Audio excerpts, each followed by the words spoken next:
By the time Anastasia scrubbed the third streak of blood out of the Ashfang banquet stones, her knuckles were split, and her wrists were trembling so hard the brush kept slipping from her fingers. Faster, girl! Lady Varya Ashfang did not raise her voice. She never had to. The room fell silent when she spoke, as if even the fire respected her cruelty. If the stain dries, I'll have you lick it clean. Anastasia lowered her gaze and kept scrubbing. Never meet her eyes. Never answer unless spoken to. Never remind them you understood every word. A boot struck the back of her thigh. She collapsed to one knee, hot pain flaring up to her hip. I said faster, Varya's son Halrik snarled. He smelled of wine and fresh kill, and the iron salt stink made Anastasia's stomach twist. Do they beat deafness out of strays where you came from? She swallowed the old, sharp answer and tasted blood where she'd bitten her tongue. Yes, my lord. He laughed. Hear that, mother? It can speak? It. Not she. Not Anastasia. In Ashfang she had no name. Just stray. Girl. Mute wolf. She had learned to survive inside that erasure, to tuck her true self away where no one could pry it loose. Beneath her collarbone, hidden under linen, the crescent birthmark of House Nightshade burned like a secret brand. The great hall above them shook with celebration and grief, braided into one savage feast. News had ridden in at dusk. The Alpha King was dead. Fallen in battle, they said. The Luna dead too, not long before. The realm had no heir old enough, no mated pair strong enough, and every great house was already circling the empty throne. Ashfang drank to the chaos. Anastasia cleaned their floor. Bring the wolfsbane tea, Varya said without looking at her.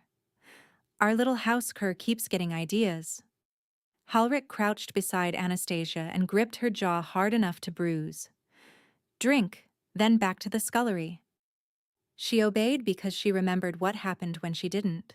The last girl who refused had been dragged to the kennels and left where the hounds could teach compliance. Anastasia still woke sometimes with that girl's screaming in her ears. The tea was bitter metallic, thick with ground herb. It dampened her wolf, made her limbs heavy, made decision feel impossible. Varya watched until Anastasia swallowed every drop. Good. Varya smiled, thin as a knife. You'll need to be calm tomorrow. Something in that tone made cold crawl down Anastasia's spine. Tomorrow, my lady? Varya moved closer, close enough that Anastasia could see powder caught in the lines of her face. You ask questions now? No, my lady. Wise. Varya turned to Halrik. Chain her in the lower storeroom tonight. If Fenris arrives before dawn, I want her washed and presentable. Anastasia's hand froze on the brush. Fenris. She had heard the name whispered by drunk guards and gossiping laundresses. Fenris Blackwood, royal war counselor, a wolf who wore honor like armor and ambition like skin. More dangerous to Anastasia was the older rumor, the one spoken only when no one thought servants listened. Fenris had not been born Blackwood. He had been Nightshade once, before he married up and buried the name. Buried, not forgotten. Halrik yanked her upright by the back of her dress and shoved her toward the servant's stair. Move. In the lower storeroom, stone sweated cold and rat droppings lined the corners. He shackled one ankle to an iron ring set in the wall and tossed a threadbare blanket toward her. You should be grateful, he said. If Lord Fenris likes your blood, you might rise higher than the kennels. He laughed at his own joke and slammed the door. Darkness swallowed the room. Anastasia pressed both hands over her mouth to keep from making a sound. Her pulse beat in her ears like a war drum. Fenris coming to Ashfang in person could only mean one thing. Someone had found a trace of her lineage. She had been 5 when her mother smuggled her through a burning corridor and hissed into her hair, "Don't tell them your name." Nightshade daughters are hunted when kings go to ground. 5 when her mother vanished in the smoke.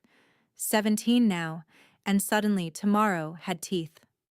She tried the shackle twice, then again, twisting until metal scraped skin raw. No give. She leaned her forehead against the wall and forced herself to breathe around panic. Stay small, she had taught herself. Stay useful. Survive. But survival inside Ashfang had always meant one thing: endure the day in front of you. Never imagine the next one. Tonight, for the first time, Anastasia imagined tomorrow clearly enough to taste it. Chains on both wrists, blood drawn in a council hall, a name ripped out of her and used like a weapon. If Fenris took her, she would never disappear again. By morning, the estate smelled like storm and horses. Anastasia was dragged from the storeroom before sunrise, scrubbed with lye soap until her skin burned, then shoved into a plain gray dress with no crest. Halric twisted her hair into a knot so tight her scalp throbbed. "Stand straight," he muttered. "If he thinks we damaged the goods, Mother will skin us both." They kept her in the old audience room, a place no servant entered unless ordered. Rain hammered the leaded windows. 2 guards stood at the door with silver-tipped spears. When Fenris arrived, the air itself seemed to pull taut. He was taller than she expected, shoulders broad beneath a black council cloak clasped with obsidian wolves. His hair, iron gray at the temples, was tied back from a face carved in hard lines. A small scar cut through one brow. His scent hit her a heartbeat later. Cedar smoke, polished steel, and something sour beneath, like old deceit. Lady Varya bowed low. "My Lord Counselor, Ashfang welcomes you." Fenris barely glanced at her. His gaze landed on Anastasia and stayed there. "Lift your chin," he said. She did.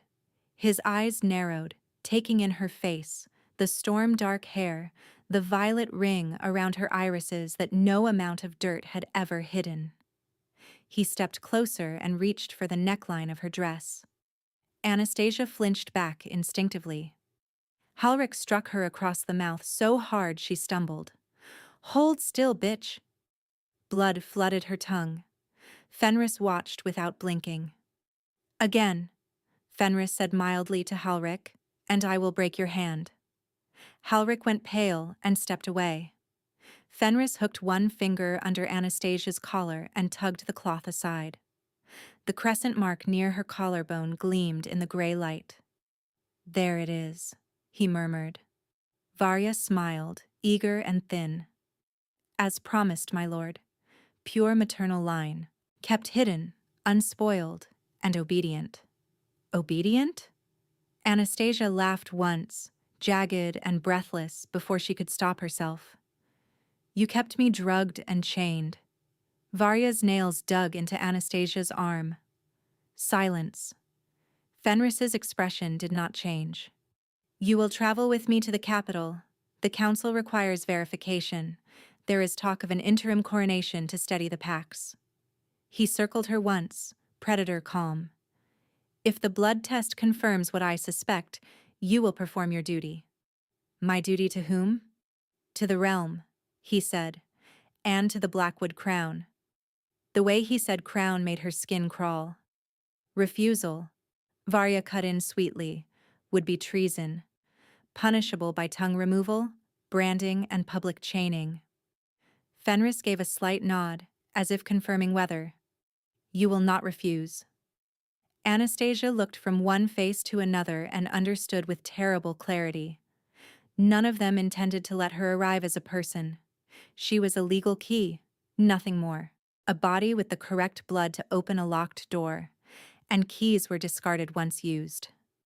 When lightning flashed, everyone in the room glanced toward the windows. 1 heartbeat. 2. Anastasia moved. She drove her elbow into Varya's ribs, kicked backward into Halric's knee, and dove under the side table as a spear clattered behind her. Someone shouted. She rolled, hit the hearthstones, and grabbed the iron poker from the fire stand. A guard lunged. She swung. The poker cracked against his wrist. He howled and dropped his spear. "Catch her!" Varya screamed. Anastasia ran, through the servant corridor, down the laundry steps slick with soap, past the scullery where two maids flattened themselves against the wall, eyes huge. She burst into the rear yard as rain hit like thrown gravel. Dogs started barking in the kennels. She knew this estate in the way prisoners know bars. Every gate, every weak hinge, every blind corner where a body could disappear. Instead of the main path to the stables, she cut left through the tannery shed, shoved aside salt-curing hides, and squeezed through the coal chute that emptied near the outer wall. Her dress snagged on a nail and ripped from thigh to hem. She kept moving. Behind her, men shouted orders. "North wall! Loose the hounds! Take her alive!" She dropped into the drainage ditch and crawled through freezing runoff until the culvert widened enough to stand. Mud sucked at her shoes. Brambles tore her hands when she hauled herself up the embankment. At the top of the ridge, she looked back once. Ashfang Manor crouched in rain and smoke, windows burning gold, home to everyone who had ever called her worthless. She turned and ran toward the capital. By nightfall, she had lost one shoe, both hairpins, and most of the feeling in her fingers. The storm thinned to mist, then to a bitter wind that knifed through wet cloth. Each breath scraped. Her wolf fluttered weakly under the wolfsbane haze, then kicked hard when she crossed the old boundary stones carved with the sigil of the crown, royal territory. The road widened, rutted by supply wagons and cavalry boots. Ahead, the capital rose from dark hills in rings of torchlight, high walls, iron gates, banners hanging at half-mast for the dead king. Bell towers tolled morning over the city, low and relentless. Anastasia staggered to the gate and hit the wood with both fists. "Please," she gasped. "Sanctuary, I claim—" The postern slit opened. A guard peered through, then swore. "Gods, she's half feral." Another voice. "Sent her." The first guard inhaled, sharp and startled. Nightshade. Bolts thudded back. The gate opened just enough to pull her inside. Hands caught her as her knees gave way. She smelled leather, wet wool, steel oil. Royal soldiers, not Ashfang hunters. "Name," an older captain demanded. Her throat closed on the truth. Old fear said lie. New fear said too late. "Anastasia," she whispered. "Anastasia Nightshade."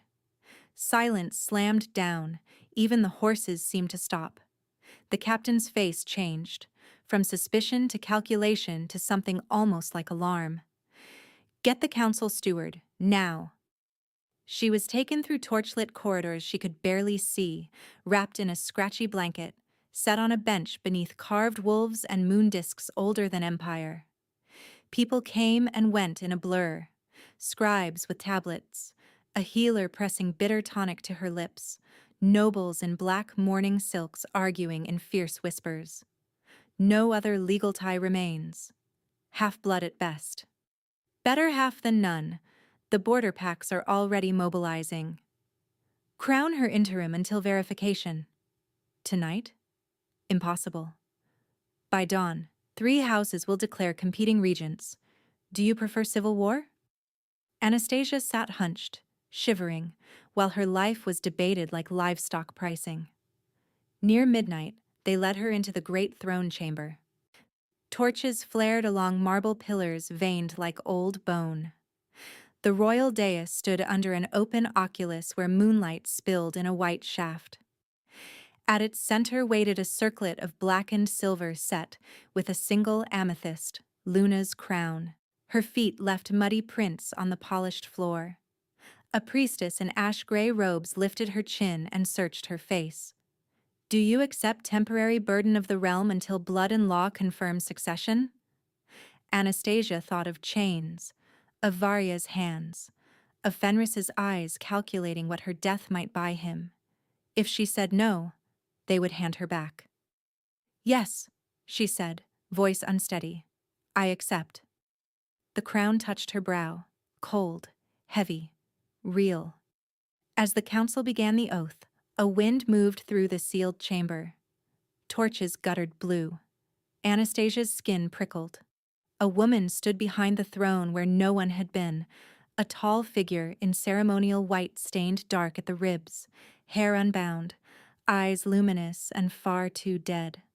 The last Luna. No one else reacted. No gasp. No dropped spear. They were blind to her. The ghost stepped close enough that Frost traced Anastasia's ear. Her voice was a whisper underwater. The Alpha King did not die in battle. Fenris Blackwood poisoned him, and your blood can prove it. Anastasia jerked, crown tilting. What? Steel hissed from a scabbard at the edge of the dais. A royal guard turned, not toward her enemies, but toward her heart.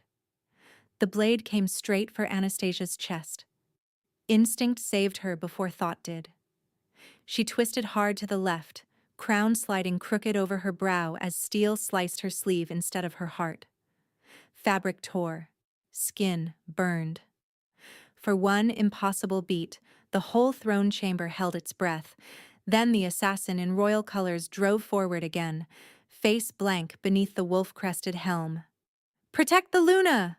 someone shouted. Another guard answered by plunging a dagger into the shouting man's throat. Chaos detonated. Counselors scattered from the dais. Priestesses screamed. Torchlight strobed over drawn steel and black mourning silks.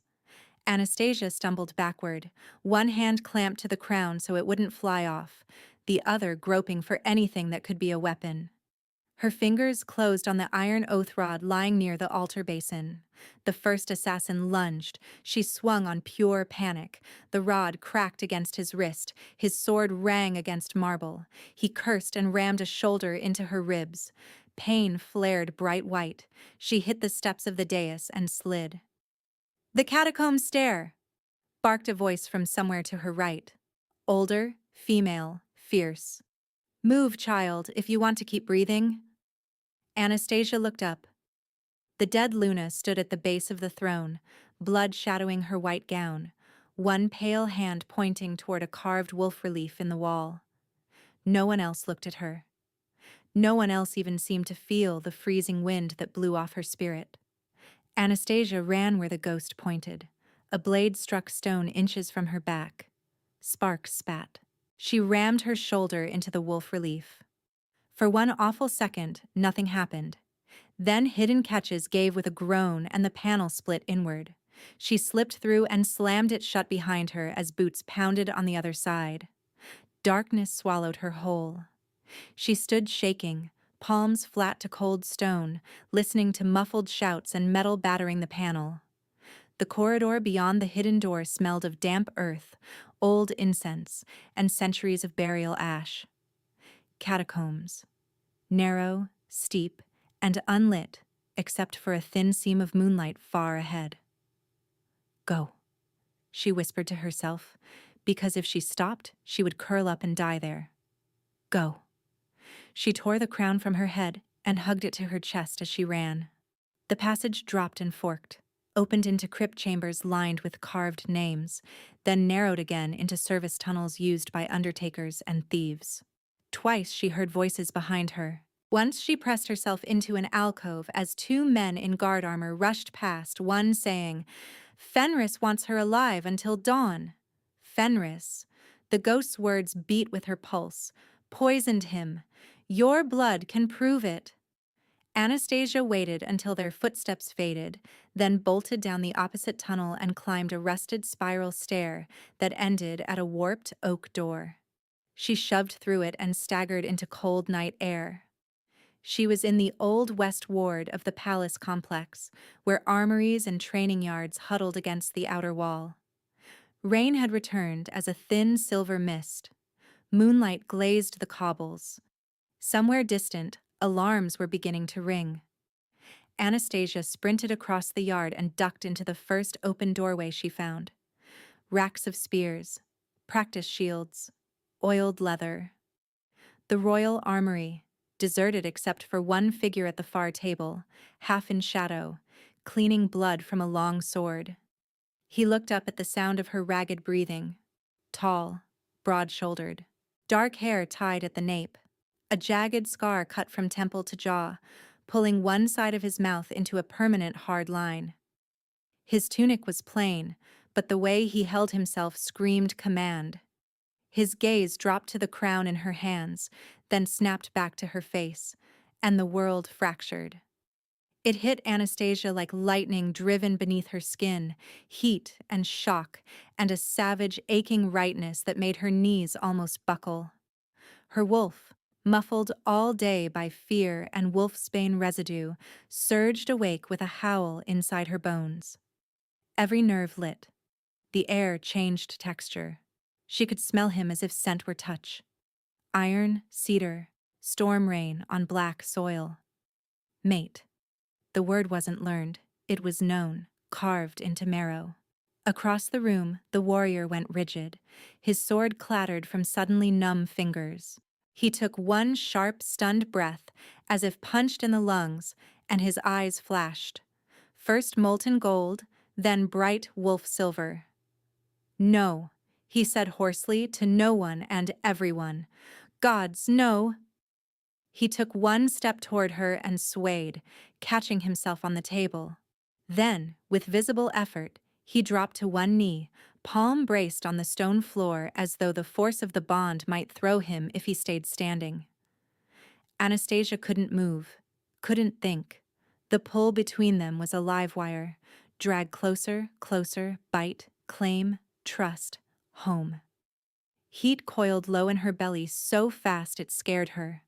Her pulse pounded in her throat, and then reason crashed back in like ice water. Blackwood. She knew that face now from old wanted sketches in Ashfang's kitchen gossip. Brennan Blackwood, War Alpha, eldest surviving male of the Blackwood line. Dead, rumor said, lost in the Northern Campaign 3 winters ago. Not dead. And her mate bore the same surname as the man who had just tried to have her killed. Anastasia snatched a dagger from the nearest rack and leveled it with both shaking hands. "Don't come closer." His eyes lifted to the blade, then back to her. He didn't reach for his dropped sword. Didn't stand. "I won't touch you without permission," he said, voice rough from restraint. "But if you keep that point at my throat, angle it higher, you're compensating for tremor." The absurd practicality almost made her laugh. Instead, she heard herself say, "You're Blackwood." "Yes." "Fenris Blackwood sent assassins after me?" A muscle jumped in his scarred jaw. "Fenris sends assassins after anyone he can't leash." He inhaled, slow, controlled, like a man forcing his own wolf to heel. "Anastasia Nightshade." She flinched. "How do you know my name?"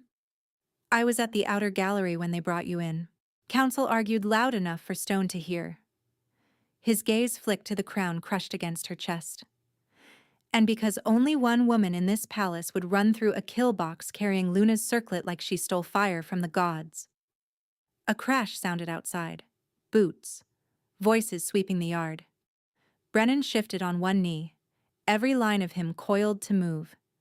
"They're searching building by building. If they find you here, you die before sunrise." "Why should I trust you?" His laugh was short, humorless, and full of pain. "You shouldn't. Not yet." He opened his hands, both empty, palms up where she could see old scars crossing callus. "But we don't have time for better options. There's a maintenance passage under the south wall that leads to the ruined chapel beyond the river. My people still keep it warded. If you choose to come, I get you there alive. If you choose not to, I'll draw the patrol away, and you can take your chances." Mate bond heat roared at my people. Fear roared louder at choose. Outside, someone shouted, "Armory! Check inside!" Anastasia made her decision in the space between heartbeats. She lowered the dagger half an inch. "Move!" Brennan rose in one fluid motion, retrieved his sword, and crossed to a stack of grain sacks. He kicked aside the bottom crate, revealing an iron hatch ring set in the floor. He looked back once. Their eyes locked. The bond yanked, sharp as a hook under the ribs. For a dizzy instant she saw the same thing in his face that burned through her. Hunger, awe, terror, fierce protectiveness, and the stunned grief of finding something he had already convinced himself he'd never be allowed to keep. Mine, he whispered, barely sound. And the one woman I can't afford to lose. The words struck her like a hand to the sternum. The armory doors banged open. Brennan dropped through the hatch. Anastasia followed, pulling it shut over their heads as torchlight spilled across the room above. The tunnel ran low and wet beneath the south wall, forcing them to crouch for long stretches. Brennan went first with a shuttered lantern, pausing at each junction to listen before signaling her on. Twice he doubled back to erase footprints in the mud. Once he caught her wrist to stop her from stepping onto a rotten plank over a drainage pit. Even through leather, that brief touch sent sparks racing up her arm. He let go immediately. By the time they reached the ruined chapel on the far bank, Anastasia's legs shook with exhaustion. The chapel had long ago lost its roof. Moonlight spilled through broken arches onto cracked mosaic floors. Wild ivy choked the altar. Someone had made it livable in careful, practical ways. Bedrolls stacked in a dry corner, a brazier banked low, maps pinned beneath a fallen saint statue. Brennan secured the door with a crossbar and checked every window slit before turning to her. "You can take the inner alcove," he said. "Only one entrance. Easier to defend." Anastasia kept the dagger in hand. "You sleep where?" He pointed to the opposite wall. "There. In your line of sight." That should have reassured her. Instead, it made something in her chest ache. She had no strength left for questions. She set the crown down on a folded cloak and sank to the floor beside it, back against cold stone, dagger still across her knees. Brennan moved around the space quietly, setting fresh coals in the brazier, hanging his wet cloak, laying his sword within reach, but not in hand. He did not ask for the crown. He did not ask for her trust. He did not come closer than 3 paces. Somewhere in the middle of watching him, Anastasia's eyes closed. Sleep hit like a pit trap. In the dream, the Ashfang kennels were on fire. Halrich's laugh echoed down iron corridors. Varya held out wolfsbane tea in one hand and shackles in the other. Anastasia tried to run, but her feet slid in blood she had scrubbed and never cleaned. At the end of the corridor stood Fenris, smiling, while behind him the dead Luna mouthed words Anastasia could not hear. She came awake with a snarl, lunging for a weapon. Her hand closed on air. Panic spiked. She scrambled backward until stone stopped her, chest heaving, nails half shifted into claws. "Anastasia." Brennan's voice came low and steady from across the room. "You're safe. Chapel, South Bank." He sat on the floor near the doorway, exactly where he had said he'd be, hands visible on his knees. No sudden movement, no reaching. Only when she dragged in a full breath did she notice the cup on the floor between them, steam curling from it. "Spiced milk," he said. "No herbs. I drank first if you want proof." She stared at him, disoriented. Men did not wait for permission in her world. They took. They grabbed wrists, jaws, hair. They called it discipline. They called it necessity. They never sat at a distance and offered warm milk like she was something that might spook. "I thought you'd be gone," she managed. "If I left, you'd wake alone and cornered." That seemed cruel. His mouth twitched at one corner, the scar tugging. "I've done enough cruel things in my life." She inched forward, took the cup, sniffed it, then drank. Cinnamon, honey, and goat milk warmed over coals. The tremor in her hands eased by degrees. Silence settled. Not empty this time. After a while, she realized her hair had come loose completely during the run. Storm-dark tangles clung to her face and throat. She kept shoving it back, irritated, until Brennan said, careful as stepping near a wounded wolf, "May I?" She froze. "May you what?" "Braid it. So it stays out of your eyes while you sleep. Palace attendants used to do it for campaign medics in triage, kept blood and smoke from tangling in it." She blinked. Of all the things she expected from a scarred war alpha, hair braiding had not made the list. When she didn't answer, he added, "Only if you nod. I won't touch you otherwise." Anastasia studied him, his posture held deliberately loose, his eyes never pinning, the stubborn discipline in every breath as if he were fighting his own instincts as hard as she fought hers. Finally, slowly, she nodded.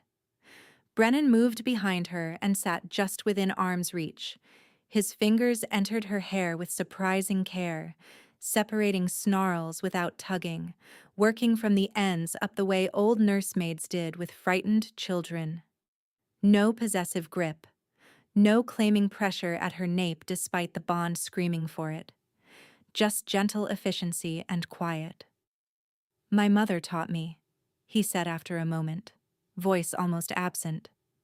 "Before politics taught me everything else." Anastasia closed her eyes. "You talk about politics like a battlefield." "It is one. Bloodier usually."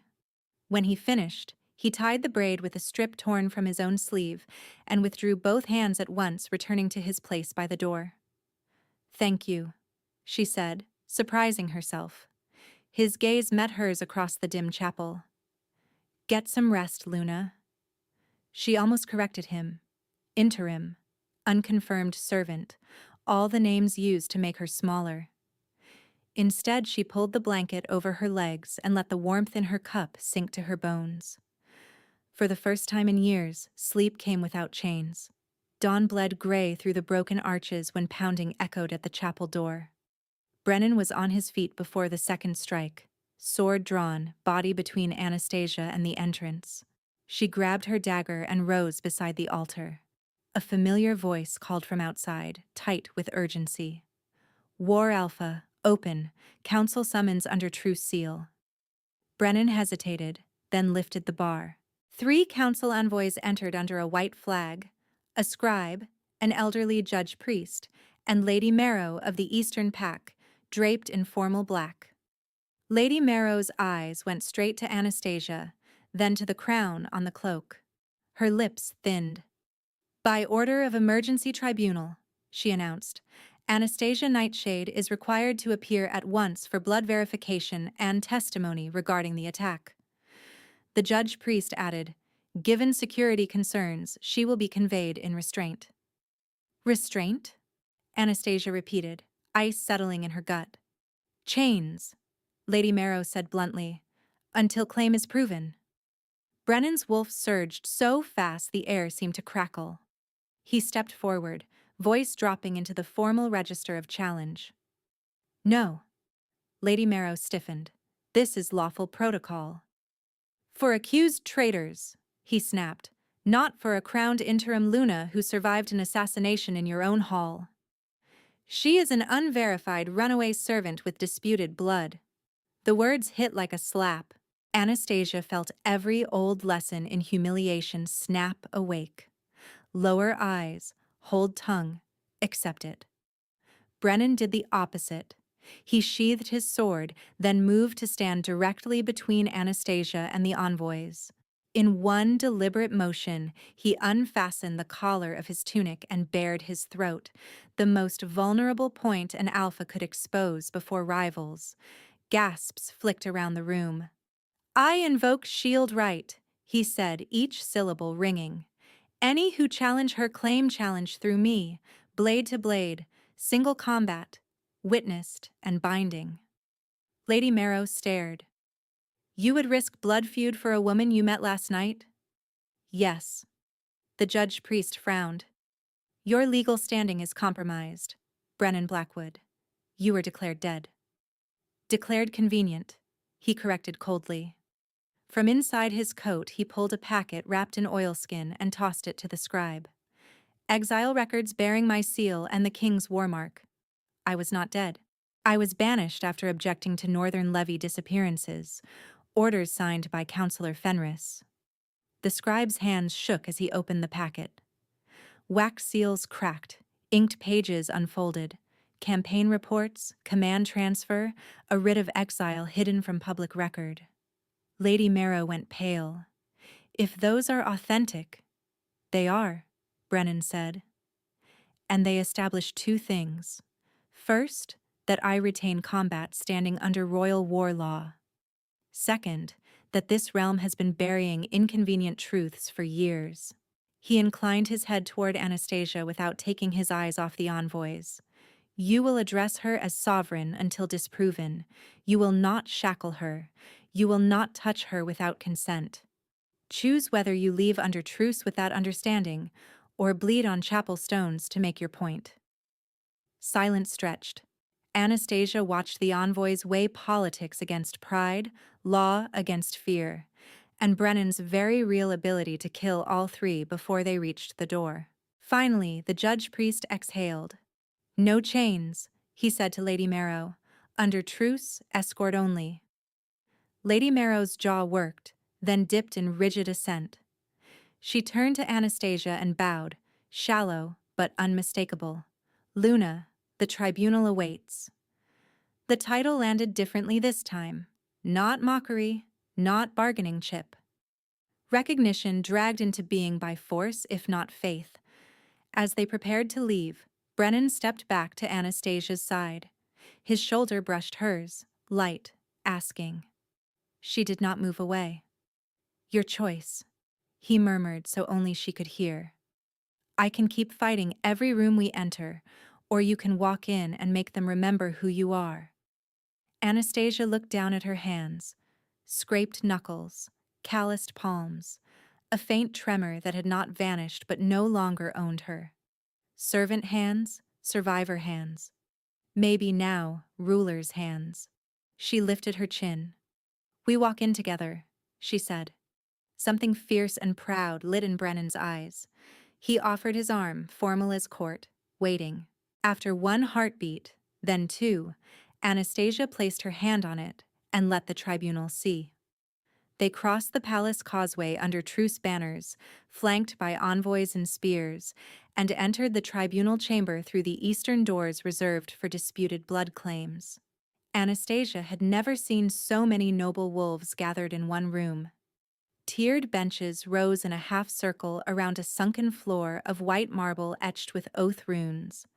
House colors hung from iron poles, ashfang crimson, thornmere green, blackwood obsidian, dozens more, like watching eyes.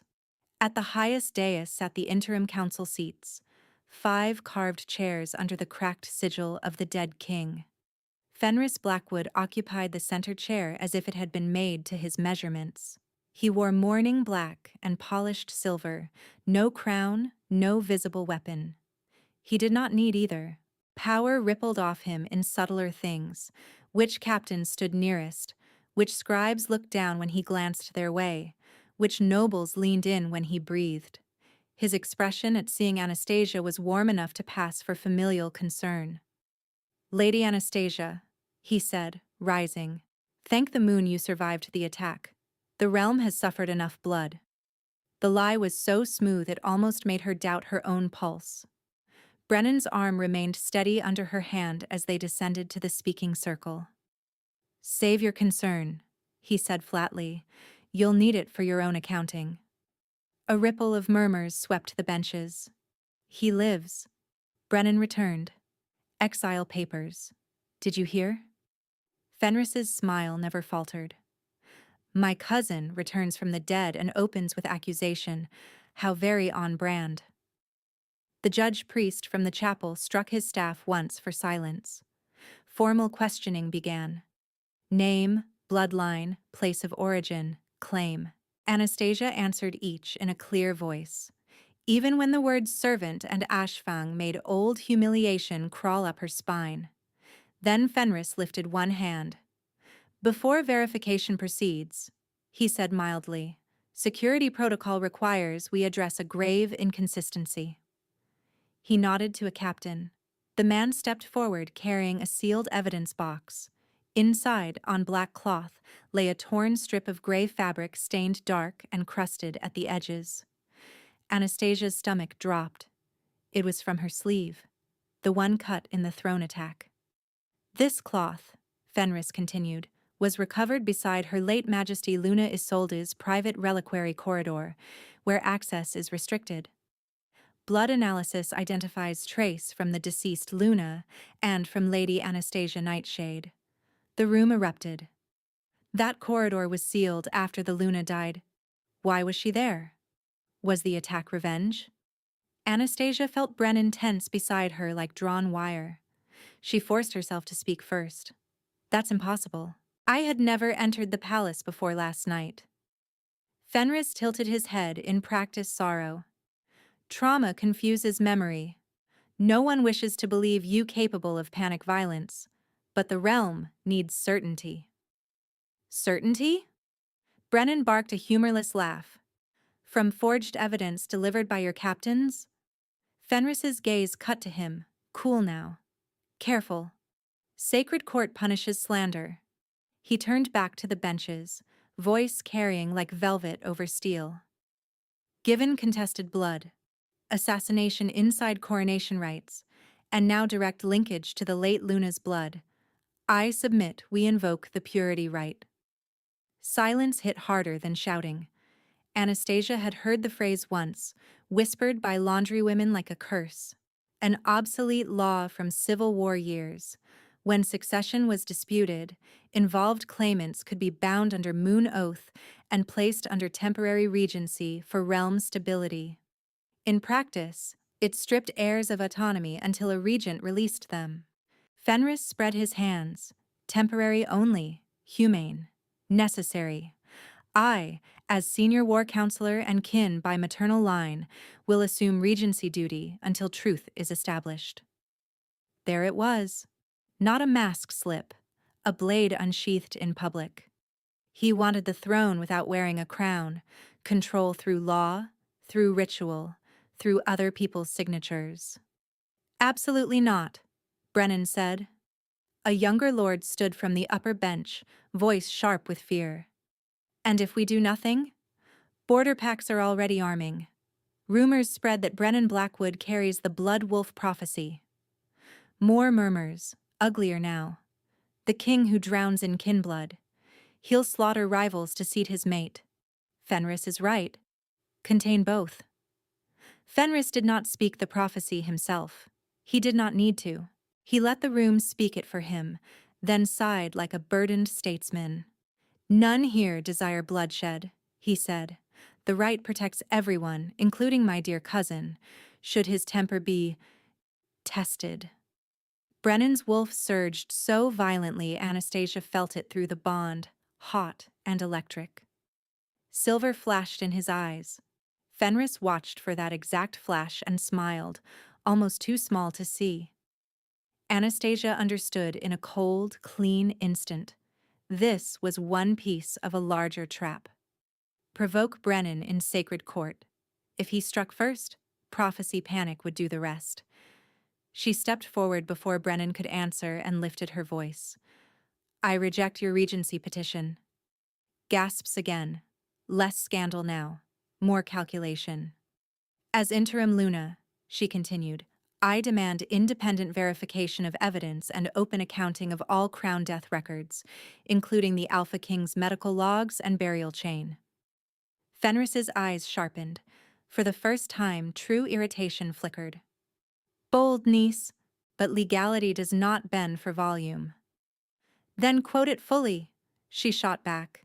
Purity right requires consent of at least one unchallenged sovereign witness. Name one in this room.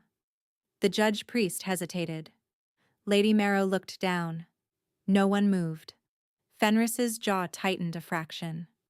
We can acquire consent by emergency vote. Not today, said the judge-priest, louder than before. By temple code, emergency vote requires 3 dawns' notice. A strategic retreat, not a defeat, but it bought time. Fenris inclined his head, gracious as poison. Then 3 dawns. Until then, both parties remain under palace watch. For safety. He sat. The hearing ended in a storm of whispers. As guards closed around them, Brennan leaned toward Anastasia, voice barely breath.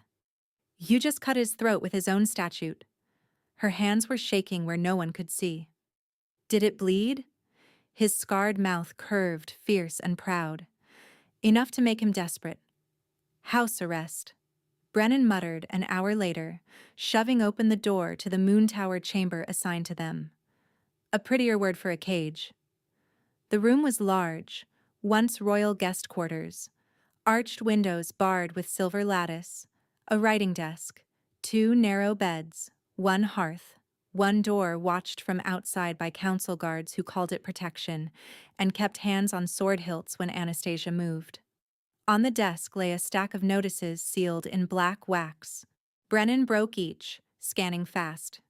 "Rumor circulars," he said with disgust, "distributed to PAC delegates before the hearing even ended. Unstable claimant linked to dead Luna. Exiled War Alpha returns under blood-mad omen." Fenris printed his verdict before trial. Anastasia paced, restless, crown absent for the first time since nightfall. Without it, she felt oddly naked. "Can we prove the sleeve fabric was planted?" "Maybe, if we can get to chain of custody logs before they're rewritten." He tossed one notice down. "And there's worse. He's petitioning to move King's remains to a secure sanctum under council seal." Her breath caught. Ghost words in her ear. "Your blood can prove it." "If he moves the bones," she said, "we lose whatever proof exists." "Exactly." A soft knock. Lady Marrow entered without waiting long enough to be refused. Up close, she looked older than authority usually allowed, deep lines at her mouth, eyes ringed by sleepless bruises. "I have 5 minutes before someone asks why I'm here," she said.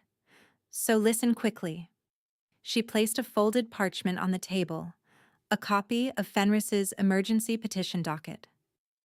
Attached was a second request, filed in secret to the temple wardens. Brennan read it and swore low. He wants sanction for trial of sacred containment. Anastasia frowned.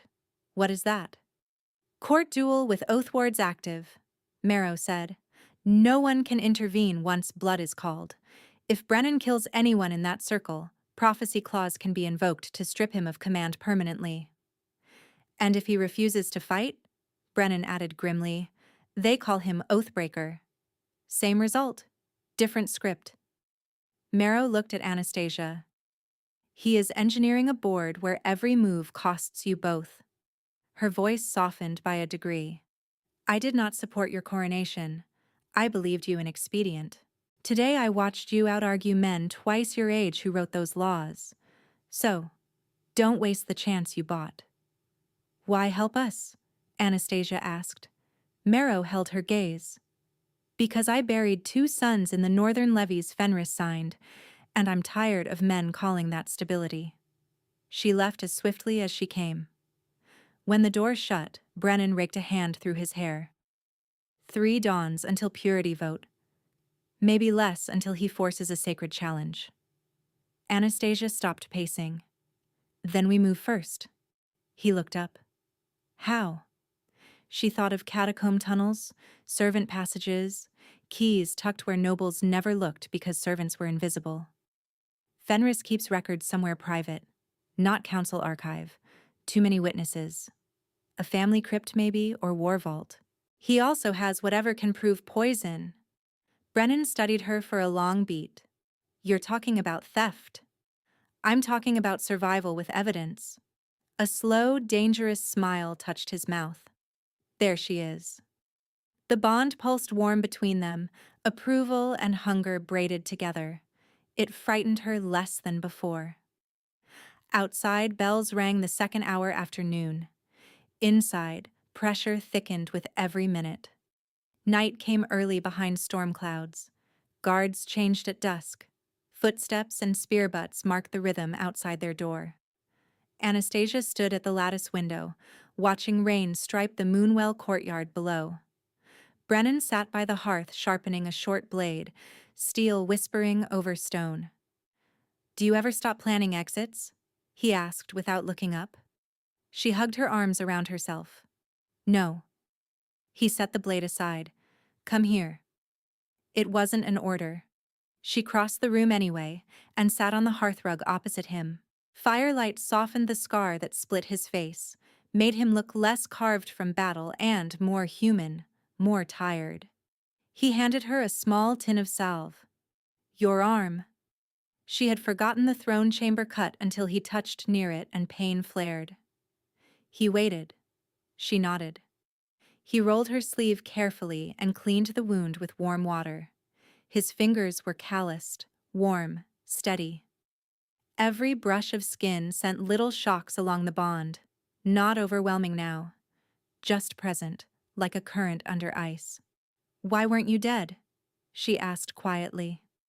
Everyone said you fell in the north. He gave a short exhale that might have been a laugh. I did fall. Just not far enough. At her silence, he went on. Fenris redirected levy caravans, young wolves, supplies, medics, off record. Vanished. I challenged the orders in field council. Next week, my unit was sent into an ambush with falsified maps. I lived. Most didn't. By the time I crawled back, I had exile writ and a price on my head. He capped the salve. Dead was politically cleaner. Anastasia swallowed. I'm sorry. Don't be sorry for me. His eyes lifted to hers, raw and direct. Be angry with me if you need to. I carry his name. I know what that costs you. The honesty hurt more than any lie. I am angry, she admitted. At all of it. At how my body knows you before my mind can argue. At how safe I feel when I shouldn't. Her voice dropped. At wanting things I was taught would be used against me. Brennan held very still. Wanting isn't weakness. In Ashfang it was. I'm not Ashfang.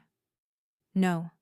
She looked at his scar, his hands, the control in every breath. You're the first person who asked before touching me. Something in his expression broke open and gentled at once.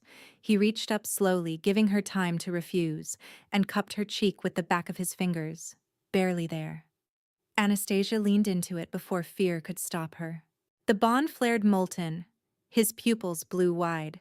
He made a rough sound and dropped his hand like he'd touched flame. If I kiss you now, he said hoarsely, I won't stop at kissing. Heat rushed through her, fierce and terrifying and wanted. She drew a shaky breath. Then don't. Not yet. He nodded once, jaw tight with restraint. Not yet. She surprised herself by smiling. You're very obedient for an alpha. Only with my Luna. The word no longer felt like a costume. It felt like a promise she was still learning to wear. They stayed by the fire until the coals burned low, close enough for warmth, not touching. For Anastasia, that distance was its own tenderness. The strike came just before midnight. It started with shouting in the corridor and the metallic slam of bolts drawn back too fast. Brennan was up with blade in hand before the door crashed inward. Temple wardens in white and silver flooded the room, 12 at least, flanked by Fenris's black-clad guard captains. Oath chains hung from the wardens' belts, moonsteel links etched with binding runes. This chamber is under sacred seizure, barked the lead warden, by emergency order of council and temple concurrence. Brennan stepped in front of Anastasia. On what grounds? Fenris entered behind them, unhurried, raindrops glittering on his shoulders. In one gloved hand he held a parchment bearing 3 seals: Council, Temple, and War Office. Regretful necessity, he said. A witness has come forward. 2 guards dragged in a junior palace clerk in his 20s, tunic rumpled and ink-stained at the cuffs. He stared at the floor and recited in a flat, coached voice. I saw Lady Anastasia leave the late Luna's corridor on the night of death. I saw blood on her hands. Anastasia took 1 step forward. He's lying. The clerk flinched at her voice, eyes flicking desperately to Fenris. Fenris sighed. Fear makes liars of us all. Fortunately, right magic does not lie. He raised the sealed order. By authority vested in emergency statute, I invoke sacred containment as an immediate emergency hold, and purity right preliminaries pending the 3 dawn council vote. Claimant Anastasia Nightshade is remanded to Moonwell custody. Brennan Blackwood is remanded separately due to active prophecy risk. No, Brennan growled, wolf surfacing. Fenris's gaze sharpened, hungry. Careful, cousin. Strike a consecrated warden and you trigger blood claws immediately. Exactly the trap. Anastasia grabbed Brennan's wrist before he could move. Their bond screamed at the thought of separation, panic, rage, instinctive refusal. She forced her voice steady. Do not give him what he wants. Brennan's breathing was harsh, eyes silver bright. He looked at her, not at Fenris, and fought himself back a fraction. Fenris nodded to the wardens. Bind them. Moonsteel chains snapped closed around Anastasia's wrists, cold biting to bone. Runes flared violet against her skin, muting her wolf like wolfsbane without the fog. Across the room, 4 wardens moved on Brennan with heavier chains marked for alpha suppression. He let them, muscles shaking, gaze locked on Anastasia as if anchoring by sight alone. As they were forced toward opposite doors, the dead Luna appeared in the corner of the chamber, pale and urgent, unseen by everyone else. Crypt below the old observatory, she whispered to Anastasia over the clink of chains. Antidote ledger, dawn is too late. Then she vanished. Fenris paused in the doorway and looked back, smile thin as wire. Sleep if you can, niece. At first light, the realm decides whether you are Luna or murderer. The doors slammed. Anastasia was dragged down separate corridors toward the Moonwell cells, Brennan's scent tearing thinner with every step until it was almost gone. By dawn, if she failed, Fenris would own the law, the court, and the story. And she would be chained beneath his regency while Brennan was pushed into a prophecy-made cage built to break him. Moonwell cells were built to quiet wolves. Silver lattice sealed the ceiling vent. Moonwater ran in a narrow channel along the far wall, black in the dark and bright as a blade whenever lightning flashed.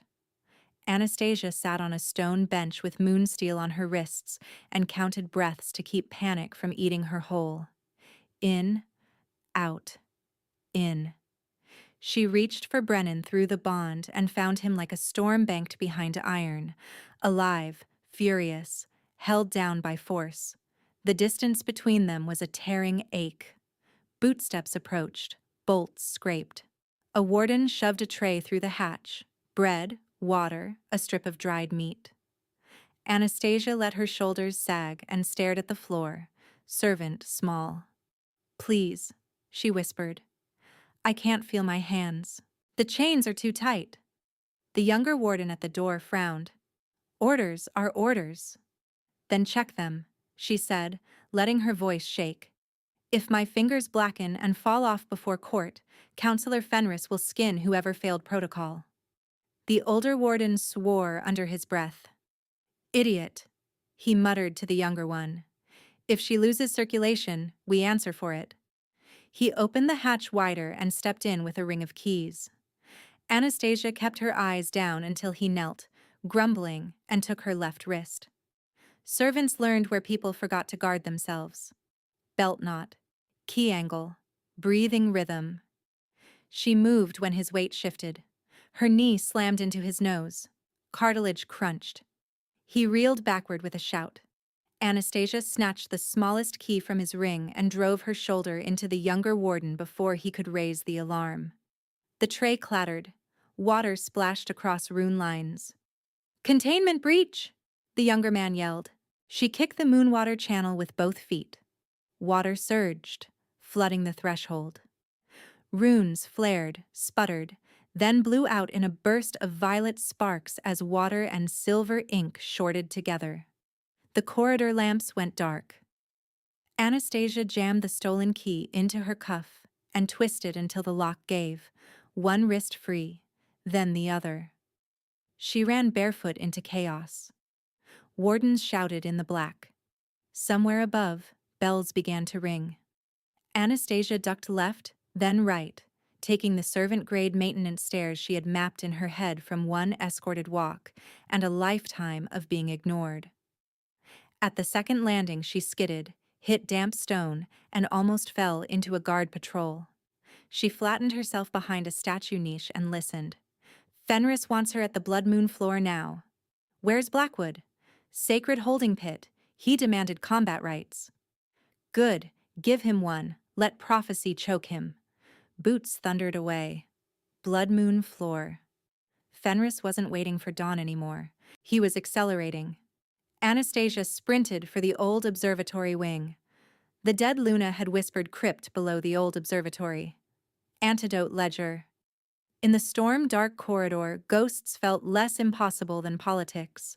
The observatory had been closed since the plague years. Dust thickened the banisters. Star maps peeled off walls in curling strips. Anastasia found the trapdoor beneath the brass armillary by scent. Old alchemy, bitter herbs, and a sweet rot like spoiled wine. She hauled the ring. It stuck. She braced both feet and yanked until rust screamed and it flew open.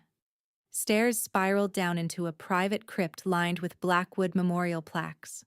At the center stood a locked iron chest etched with nightshade crescent moons carefully chiseled over. Fenris had buried his mother name and kept the tools. Anastasia used the stolen key ring.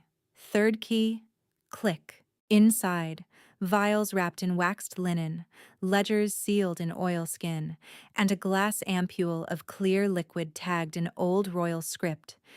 Antidote reagent, Kingsbane detectant. Her heart hammered. She grabbed the ampule and the top ledger. On the first page, tight handwriting listed doses, dates, and initials. Twice beside the dead Alpha King's name, KB Base, delivered by F.B. Fenris Blackwood. A howl ripped through the palace, deep, enraged, unmistakably Brennan, then shouting. Metal on stone. Sacred court was starting. Anastasia shoved the ledger into her dress, clutched the ampule, and climbed back toward war. The Blood Moon Assembly Chamber had been a ceremonial amphitheater once. Tonight it looked like judgment. Pack leaders ringed the circle in tiered stone seats, called from their quarters under emergency seal. Temple braziers burned blue. At the center, runes were already lit around 2 oath stones and a shallow basin of moon water. Brennan stood inside a warded circle with moonsteel across his forearms, blood at the corner of his mouth, 4 wardens and 2 guards down around him. He had not shifted. He had not struck to kill. He was holding himself by brutality alone. Fenris stood outside the circle untouched, voice carrying. Witness his instability, he announced. How long before he spills kin blood? How long before she... Enough! Anastasia's shout cracked across the chamber. Head snapped toward her as she strode down the center aisle, hair loose, dress torn, wrists raw where chains had been. Guards lunged from both sides. She mounted the first dais step and raised the amethyst Luna circlet she had taken from her cell shelf before escaping. By blood and crown, I invoke Nightshade right of open accusation. Silence slammed down so hard even the braziers seemed to hush. The judge-priest surged to his feet. That right is obsolete. Obsolete is not repealed, Anastasia shot back. Temple Codex, Third Vault, Famine-era addendum. Any crowned Nightshade heir may compel public trial by truth before binding rights proceed. Lady Marrow stood in the second tier, eyes sharp. She's correct, she said. I sat Codex revision 20 years ago. We never struck it. Murmurs swelled, turning fast. Fenris's face went still, dangerous still. You are in contempt of sacred containment. I escaped unlawful imprisonment, Anastasia said, and I accuse you, Fenris Blackwood, born Fenris Nightshade, of high treason and kinslaying by poison of the Alpha King. Outrage erupted. Fenris laughed once, incredulous and cold. On what proof? The fantasies of a frightened girl? Anastasia held up the ledger. On your own records. She threw it to the center scribe. The man caught it, opened it, and blanched. The judge-priest demanded the pages. Lady Marrow was already descending the steps to read over his shoulder. Fenris turned on the captain nearest him. "Seize that document." "Touch it," Marrow barked, "and every Eastern wolf here walks out armed." No one moved. Anastasia stepped into the speaking circle. Her voice shook once, then steadied. "You moved to transfer the king's remains before verification. You forged blood evidence against me. You staged witness testimony.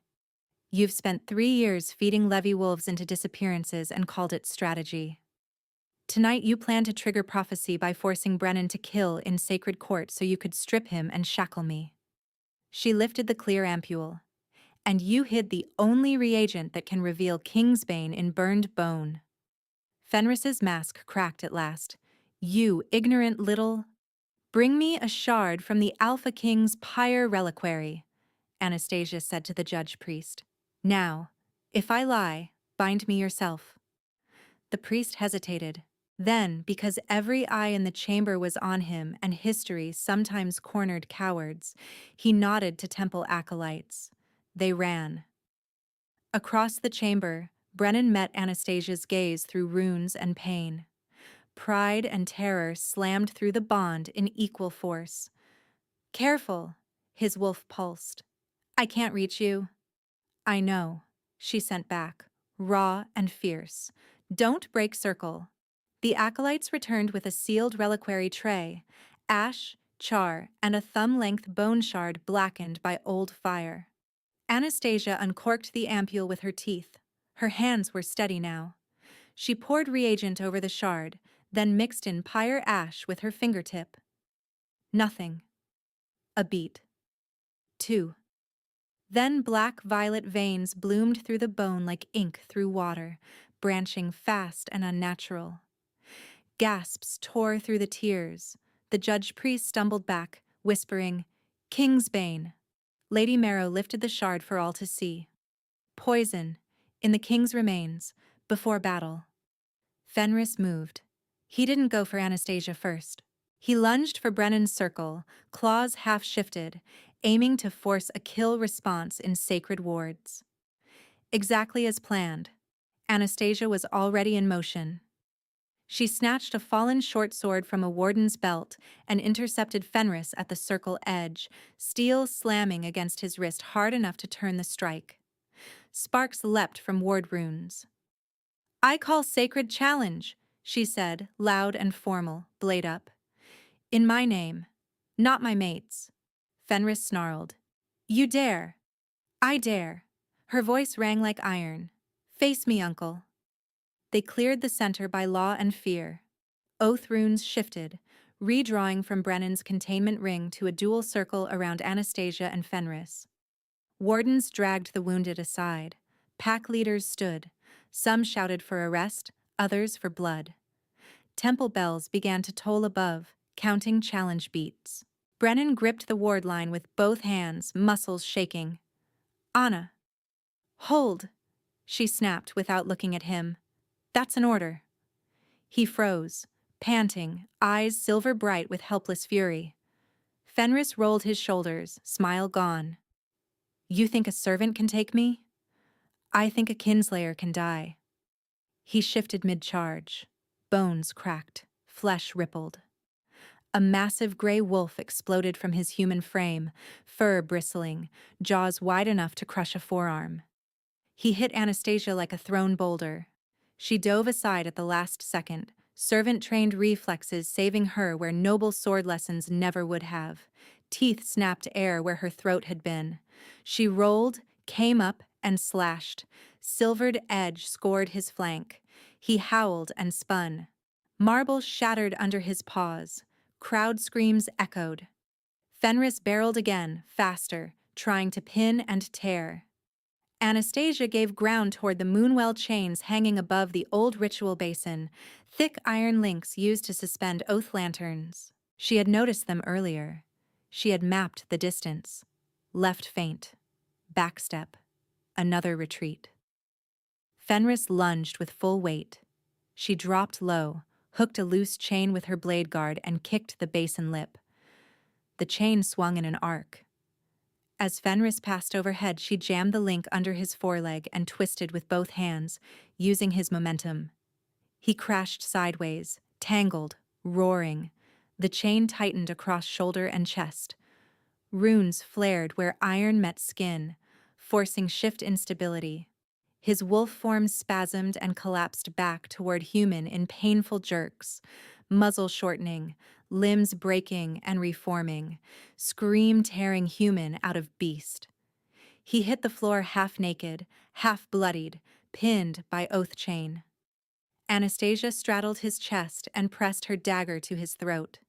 Brennan's guards surged forward. Brennan slammed his palm to the ward line and roared, "Hold the circle!" His own soldiers obeyed, weapons up, blocking Fenris loyalists from interfering. He did not strike. He did exactly what she asked. Fenris spat blood at Anastasia's cheek. "You were born to scrub floors, not rule wolves."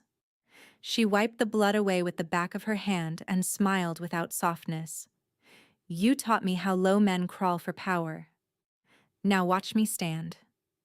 She cut his palm deep and seized his wrist before he could jerk away. With her free hand, she grabbed the poisoned bone shard from the tray and dragged both to the oath stone. "By blood confessed and poison proven," she said, forcing his bleeding hand against bone and stone together. "Let truth brand the kinslayer." Runes blazed white. Fenris screamed. A black-violet sigil burst across his palm and up his forearm. The mark of oath-broken kin murder, unmistakable and permanent. The chamber erupted into shouting, some horrified, some triumphant. The judge-priest raised both hands. "By branded proof and witnessed confession mark, Fenris Blackwood is condemned for high treason and kinslaying. Sentence: death at dawn." "Cowards!" Fenris roared, struggling under chain. "I kept this realm alive while you fed it sentiment." Lady Marrow descended to stand over him, voice like winter. "You fed it our children." Dawn came pale and hard over the East Tower.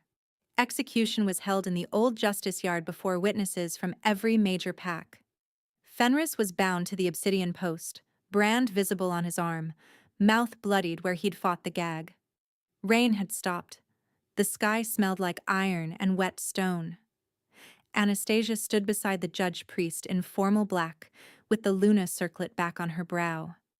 Brennan stood at her right, unchained, sword sheathed by law. He did not touch her, but his shoulder heat anchored her. "Any final words?" the priest asked. Fenris spat the gag out and laughed, cracked and hateful. "You think this ends with me? Thrones eat girls like you." Anastasia stepped forward so only he and the first row could hear clearly. "Not this throne." She nodded once. The executioner brought down the silver axe clean. Fenris's body went still. The yard held silence for 3 breaths, then the temple bell rang, judgment complete. The dead Luna appeared near the wall, white robes unstained now. She looked at Anastasia and bowed her head once. Gratitude, release, farewell. Then morning light passed through her, and she was gone. By sunset, the palace had finally gone quiet. Not peaceful yet. Just quiet in the way battlefields go quiet when the last scream fades. Anastasia stood in the old Luna sanctum beneath the western tower, a circular chamber of white stone and moonwater channels. No council, no witnesses. Only her and Brennan and the low hum of ward light in the walls. He stopped 3 paces away, giving her room, hands open at his sides. "You asked for not yet," he said softly. "I'm asking now. Do you still choose this?" Anastasia crossed the space between them until their breaths mingled. "I choose you, not because of the bond, because of everything you did with it." His eyes went bright silver for a heartbeat. "Say it again." "I choose you, Brennan Blackwood." He shuddered like a man hit center mass. "Mine," he whispered, reverent and wrecked. "God's, mine." "Yours," she answered, touching his scarred jaw. If you're still mine. His laugh broke into something like a sob. Always. She tilted her head, baring the curve where neck met shoulder. Then mark me. He waited one beat longer, last chance to refuse. She nodded. Brennan's hands came to her waist, firm and careful at once. He lowered his mouth to her skin, inhaled, and she felt the scrape of his teeth before the bite landed. Pain flashed sharp, bright, immediate, then turned molten. Heat poured through the wound and down her spine, not burning but opening, as if locked doors inside her chest and belly and throat were thrown wide at once. Her wolf surged up with a cry of fierce relief. She clutched his shoulders as the bond flooded full. Brennan's devotion like steel wrapped in velvet, his old grief, his restraint, his hunger, his absolute terrifying tenderness for her. Mine, he murmured against her skin, voice rough with emotion. Mine, mate, mine. Anastasia was shaking, not from fear now, but from too much feeling finally allowed. When he eased back, blood jeweled at the mark and then sealed with a silver-violet glow. She cupped his face, thumb tracing the old scar. Your turn. He went still, then slowly pulled his collar aside to bare the place above his collarbone, where prophecy priests had once branded warning runes into his skin. Faint scars crossed there like pale lightning. Anastasia laid her palm over the marks first, feeling his pulse slam beneath. No fate owns you. She bent and bit. His whole body jolted. A guttural sound tore out of him, half pain, half relief so profound it made her eyes sting. His hands gripped her hips, not to control, just to hold on while sensation crashed through him. She felt it immediately in the bond, chains breaking, old fear dissolving, the prophecy's shadow ripping loose under the force of mutual claim. Yours, he gasped when she released him, forehead pressed to hers. I'm yours. Mate. Mine, she whispered, smiling through tears. Always mine. Their marks pulsed once, twice, then clicked into a steady hum between them, no longer a wild pull, but a settled current, strong and warm and certain. The sanctum wards answered with a low chime as moonwater brightened in its channels. Brennan gathered her into his arms and held her like something precious and equal, not fragile. Anastasia sank against him, cheek to his chest, listening to his heartbeat match hers.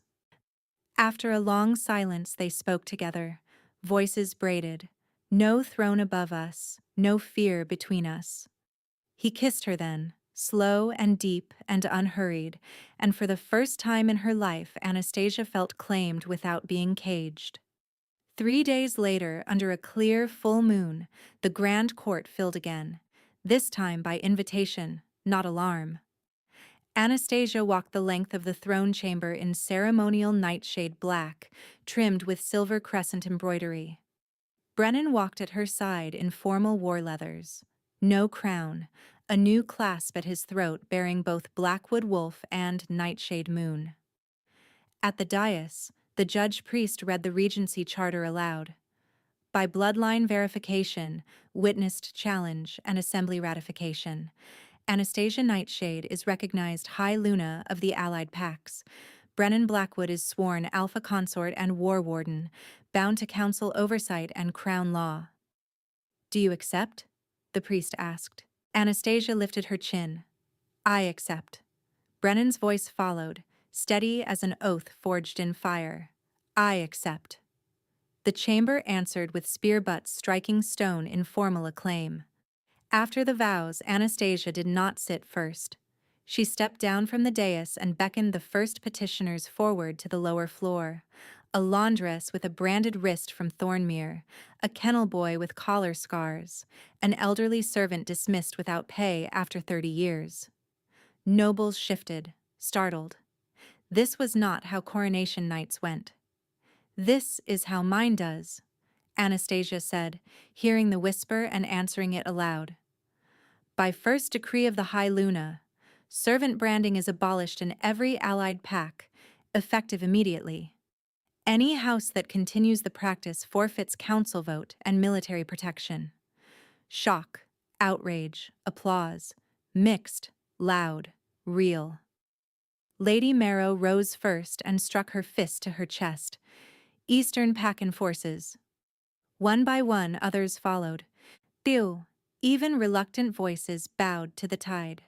Second decree, Anastasia continued. The night court convenes at each new moon. Low-born wolves may petition Crown and Council directly without House intermediary.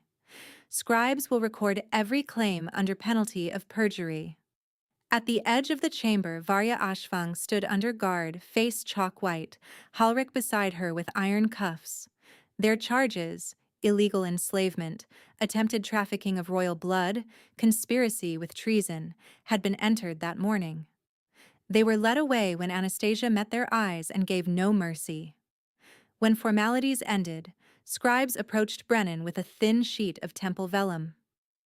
War Warden, one said, hesitant, the prophecy archive requires amendment by witness. Will you sign? Brennan looked at Anastasia, then took the pen. The old line, "The king who drowns in kin-blood," was struck through. In its place, the scribe wrote as Brennan dictated, "The wolf saved by the Luna who chose truth over fear." He signed. Anastasia signed beneath him. Later, long after the court emptied, they stood on the western balcony above a city no longer ringing alarm bells. Market lanterns bobbed below. Somewhere, a child laughed. Somewhere, a baker sang off-key while closing shutters. Brennan wrapped his cloak around both of them against the night wind. We'll have enemies by sunrise. Anastasia leaned into him, marks warm against her skin. Then we'll have laws by sunrise, too. He smiled into her hair. And after laws? She looked out over the roofs, the river, the walls she had once begged to enter. After laws, we rebuild. We raise heirs who know mercy and teeth. We keep records where no one can bury them. And we never let silence protect betrayal again. Mine, he murmured. Yours, she answered. Mate. She turned, kissed him once, and said the word that had remade both their fates. Mate.